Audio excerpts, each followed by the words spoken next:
This edition of 5-Minute Facts uncovers the forgotten economic experiment that the Pilgrims tried and why it failed.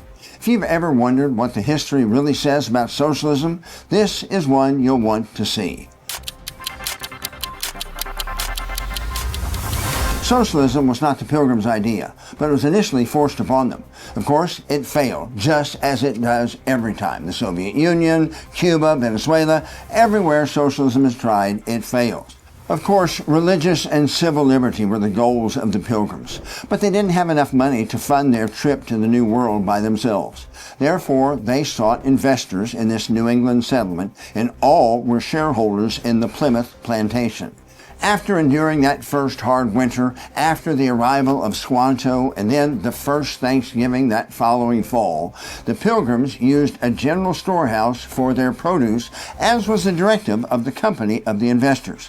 The investors wanted their share of any profits. Well, what was the result? Well, human nature takes over. Even among Christian men, we still are humans, and human nature compels us. There's a reason the expression says, "Thank God it's Friday," and not "Thank God it's Monday." We look forward to our time off from work rather than time to get back to work.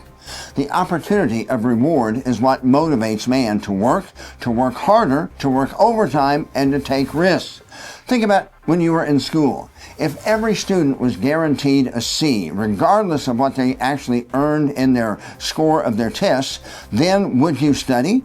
Think about it. You were going to get a C whether you studied or not. So would you actually put in any work? Well, that's the same thing with socialism economically. Consider what Governor Bradford of Plymouth had to say in his history of Plymouth plantation. He said, "For this community was found to breed much confusion and contempt and retard much employment that would have been to their benefit and comfort. There was no motivation to work because there was no reward.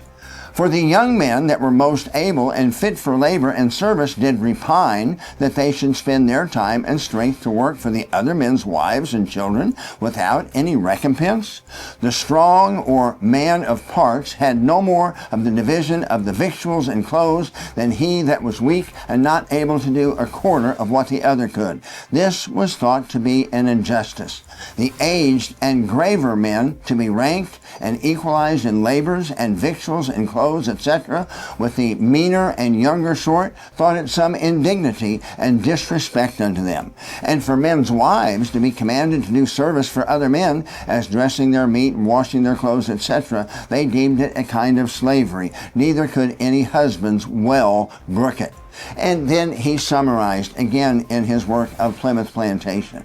"The experience that was had in the common course and condition tried sundry years, and that amongst godly and sober men, may well evince the vanity of that conceit of Plato and other ancients, applauded by some in latter times, that the taking away of private property and the bringing in community into commonwealth would make them happy and flourishing, as if they were wiser than God." And he is exactly right. Socialism is not what God designed. Remember, God gave private property rights to the Israelites when they came out of bondage in Egypt.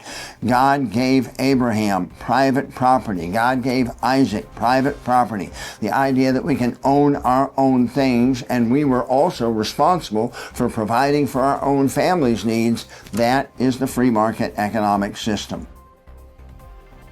Communism is based upon the motto, "From each according to his ability, to each according to his need." But man isn't wired that way. Without the opportunity to reap reward, no one is going to take risk or work hard.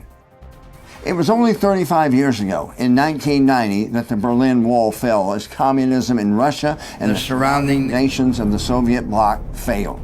As Americans went in with Bibles and other ways to help those in need behind the Iron Curtain, there were many conversations with the communists or the former communists there. When asked, the answer was this, and it's pretty funny when you think about it. The people said, "We pretended to work, and the government pretended to pay us." Understand, ladies and gentlemen, there's a reason that system always fails. Without motivation of reward, man isn't motivated to produce or to excel. When that happens, the shelves are empty and the people starve to death, and eventually, after much pain and suffering and death, the system implodes, just as it did in Russia. We got to try communal living on a very small scale with a very high character test group, and it failed. If communism didn't work for a small pious community like the Pilgrims, then who in the world thinks it's going to work for 335 million mostly irreligious people in the United States of America today? Think about it.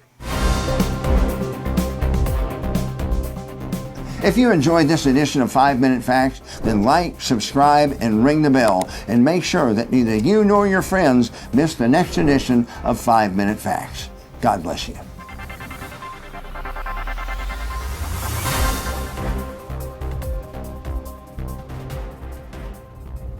This broadcast is made possible by the friends and partners of LibertyNetwork.live. We thank you for your support.